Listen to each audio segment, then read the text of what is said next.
میں بار بار کہتا ہوں، آج پھر کہہ رہا ہوں کہ اس بات کو سمجھیں جو ارباب اختیار ہیں۔ میں نے بارہا وزیر اعظم صاحب سے کہا ہے کہ ایک لائن کی ترمیم چاہیے نیب کے آرڈیننس میں کہ نیب آرڈیننس 1999 ریپیل کیا جاتا ہے، بس اور کچھ نہیں چاہیے، کوئی ترمیم نہیں چاہیے، ایک لائن چاہیے۔ ایک لائن اور لکھ دیں کہ پاکستان مسلم لیگ نون کے کیس رہنے دیں، وہ چلا لیں، تاکہ کوئی یہ نہ کہہ دے کہ اپنی جان بچا رہے تھے۔ یہ اس ملک کی حقیقت ہے کہ ہم آج کسی ڈر، کسی خوف کی وجہ سے یہ ترمیم کرنے سے بھی قاصر ہیں۔ وہ ترمیم جس کے بغیر ملک نہیں چلے گا، جب تک یہ ادارہ ہے نیب کا، یہ ملک نہیں چلے گا۔ یہ میں آپ کو بڑی وضاحت سے بار بار کہتا ہوں کہ اس ملک پر رحم کریں، اس ادارے کو ختم کریں، اس ادارے کی کارکردگی عوام کے سامنے رکھیں کہ جو ادارہ سیاستدانوں کے احتساب کے لیے بنا تھا، اس نے پچھلے 24 سال میں کتنے سیاستدانوں کا احتساب کیا ہے، کتنے کیس بنے ہیں، ان کیسوں کی حقیقت کیا ہے۔ یہ چیئرمین نیب صاحب کی ذمہ داری ہے کہ ایگزیکٹو کمیٹی کی میٹنگ بلائیں، آئی اوز کو وہاں بلائیں، ان کے سامنے یہ کیس رکھیں کہ جناب یہ کیس آپ نے بنایا تھا، آپ کے دستخط سے عدالت بھیجا گیا ہے، اس کی کیا حقیقت ہے۔ وہاں پر ایگزیکٹو کمیٹی فیصلہ کرے کہ کیس صحیح تھا یا غلط تھا۔ یہ جو چکر ہے کہ آج یہاں سے کیس وہاں جائے گا، پرسوں وہاں جائے گا، تو ہمارے عدالتوں کے چکر ختم نہیں ہوئے۔ یہ تاثر کہ یہ کیس آج ختم ہو گیا، اس میں کوئی حقیقت نہیں ہے۔ یہ فیصلہ ہوگا کہ کون سی عدالت میں بھیجا جائے گا، وہاں پر کیا ہوگا۔ تو اثر نو ہم کل کسی اور عدالت میں کھڑے ہوں گے۔ تو میں تو کہتا ہوں اس کے فیصلہ کرنے ایک دفعہ کیمرے لگائیں، عوام کے سامنے گواہ بٹھائیں، تو ایک دن میں حقیقت سامنے آ جائے گی۔ جناب شاہد صاحب یہ بتائیے گا، بطور سابق وزیر اعظم آپ جو ہے وہ عدالتوں کا سامنا کر رہے ہیں، تو کیا سمجھتے ہیں کہ خان صاحب جو ہے وہ خان صاحب کے جتنے کیسز ہیں وہ بھی نیب کو آرمی ایکٹ کے تحت چلانے چاہیے؟ کیونکہ خواجہ آصف صاحب کہہ چکے ہیں کہ کچھ بھی ہو سکتا ہے، انہوں نے کھلے الفاظ میں تو نہیں کہا۔ کیا سمجھتے ہیں کہ خان صاحب کے تمام تر کیسز؟ دیکھیں، کیس وہاں پر چلتا ہے جہاں عدالت کی جورسڈکشن ہوتی ہے۔ اس عدالت نے فیصلہ کیا کہ ہماری جورسڈکشن نہیں ہے، تو کسی اور عدالت میں چل سکتا ہے۔ میں تو یہ کہہ رہا ہوں کہ جو کیس ہوں، سیاسی لوگوں پر جو کیس بنتے ہیں، ان کے حقائق عوام کے سامنے رکھنے چاہیے۔ اچھا سر، یہ بتا دیجیے گا، اس وقت ہم دیکھ رہے ہیں وفاقی گورنمنٹ ہو یا صوبائی گورنمنٹ ہو، وہ ایک ہی جماعت کو ختم کرنے کے سارے پلان بنا رہی ہے، لیکن دوسری جانب اس وقت بجٹ آ رہا ہے، بجٹ میں عوام کے لیے کیا ریلیف دیا گیا؟ کیونکہ اس وقت جو سننے میں آ رہا ہے کہ عوام کے لیے کوئی ریلیف نہیں ہے۔ کوئی کسی جماعت کو نہیں ختم کر رہا۔ اگر کوئی جماعت اپنے آپ کو ختم کرنا چاہتی ہے تو میں اس کی مدد نہیں کر سکتا۔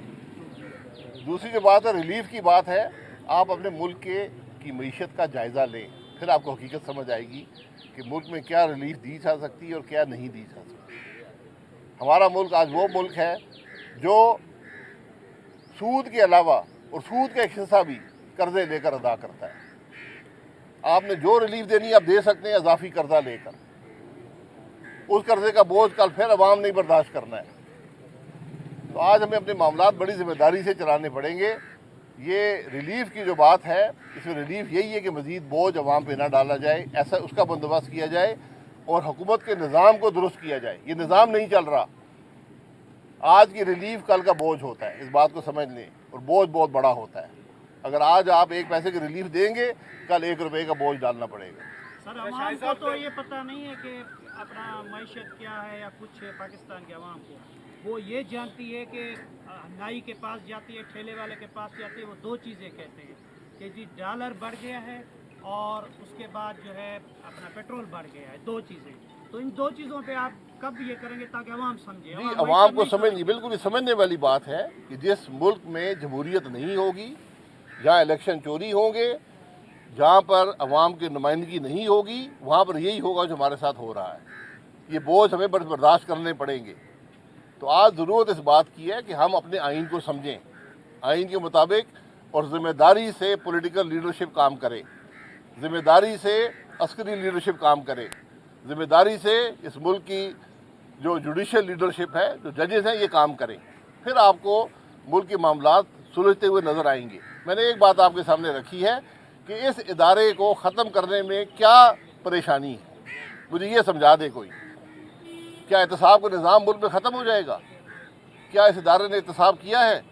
میں اس ادارے کے روز مرہ کے معاملات میں سینکڑوں ارب کے معاملات آپ کے سامنے رکھ سکتا ہوں۔ ये इदारे होने की वजह से जो फैसले मुल्क में नहीं होते उनके मुल्क पर नुकसानात क्या हैं। अच्छा शाहिद साहब, आप कह रहे हैं कि आइन के मुताबिक काम होना चाहिए, जिम्मेदारी से काम, लेकिन चीफ जस्टिस पाकिस्तान सियासतदानों को मशवरा दे रहे हैं कि वो तहम्मुल से बातचीत करें और सियासत में तहम्मुल लाएं। तो अगर क्या सियासतदान इतने ही नकम्मे और नाअहल हो गए कि अब चीफ जस्टिस को मशवरा देना पड़ रहा है आप लोगों को? देखिए, मशवरा देना चीफ जस्टिस का काम नहीं है, उनका काम है फैसले करना। उनका काम है ये पता करना कि इन अदालतों में हो क्या रहा है। जहाँ पर इस मुल्क के सियासतदान खड़े हैं या और कोई नहीं अदालतों में आता है, जाके अंदर देख लें। सिर्फ वो लोग हैं जो या सियासत करते हैं या जिनको पकड़ने के लिए उन बेचारे दूसरे लोगों पर केस बनाने पड़ते हैं। तो ये सारे मामला झूठे मुकदमे इन अदालतों में मौजूद हैं। आज 24 साल से इस मुल्क के सुप्रीम कोर्ट के सामने ये तमाशा लगा हुआ है। क्या उनको नज़र नहीं आता? क्या इसका सो मोटो मामला नहीं ले सकते कि ये नैब कर क्या रहा है इस मुल्क के साथ? अगर IMF केस नहीं जारी करता और बजट का भी टाइम आ गया तो क्या पाकिस्तान IMF के बगैर बजट पेश कर सकता है? यार, ये बात हर रोज़ वज़ीर ख़ज़ाना करते हैं, ये उनका मामला है, उन्होंने ही तय करना है। यकीनन IMF का प्रोग्राम मुल्क के लिए अहम है और उसकी कुछ शराइत हैं, वो आपने पूरी करनी पड़ेंगी। उनका एक बोझ होता है, उस हुकूमत की कोशिश होती है कम से कम बोझ अवाम पर पड़े। सियासतदानों के जो दावे और नारे होते हैं, जिस तरीके से भरे मजमे में मरियम नवाज साहिबा ने कहा था कि पेट्रोल की कीमत बढ़ेगी तो आप समझ लें वज़ीर आज़म चोर है। तो आज जो पेट्रोल की कीमतें बढ़ रही हैं तो आप क्या समझते हैं कि मौजूदा जो वज़ीर आज़म वो भी चोर है? देखें, जो मुल्क के जलसे होते हैं, जलसों में एक बात की जाती है जो उस जलसे के हवाले से होती है।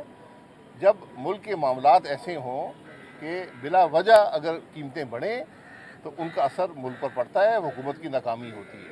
आज जहाँ की मईशत आप पर खड़ी है, ये बदकिस्मती है हुकूमत की कि पिछले 4 साल का कम अज़ कम और पिछले 75 साल का मजमूई तौर पर मलबा जो है इस हुकूमत ने बर्दाश्त किया है। अच्छा भाई साहब, ये बताइए कि में एक नई पार्टी की शक्ल अब तो सामने आने लग गई है, मुलाकातें भी हो रही हैं।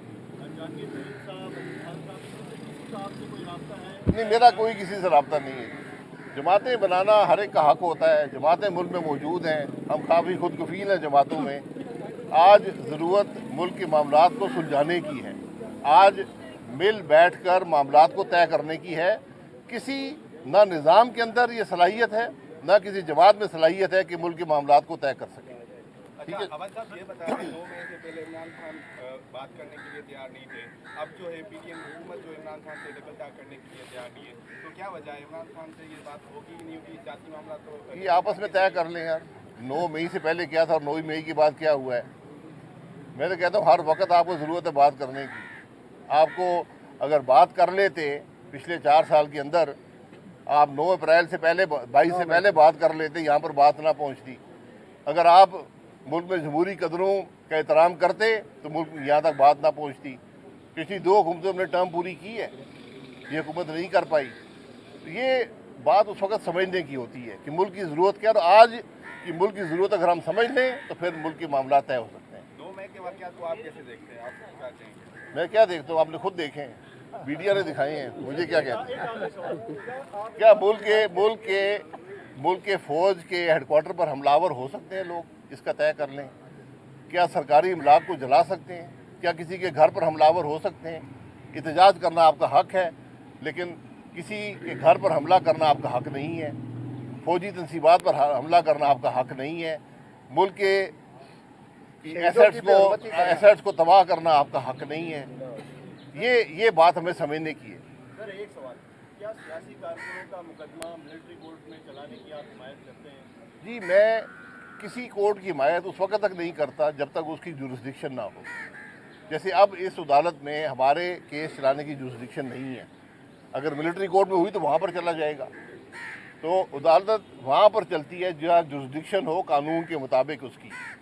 अगर फ़ौज की तनसीबात पर हमला हुआ है और जुरिस्डिक्शन है मिलिट्री कोर्ट्स की तो वो कर सकते हैं, अगर नहीं है तो फिर वो इन अदालतों में आएगा।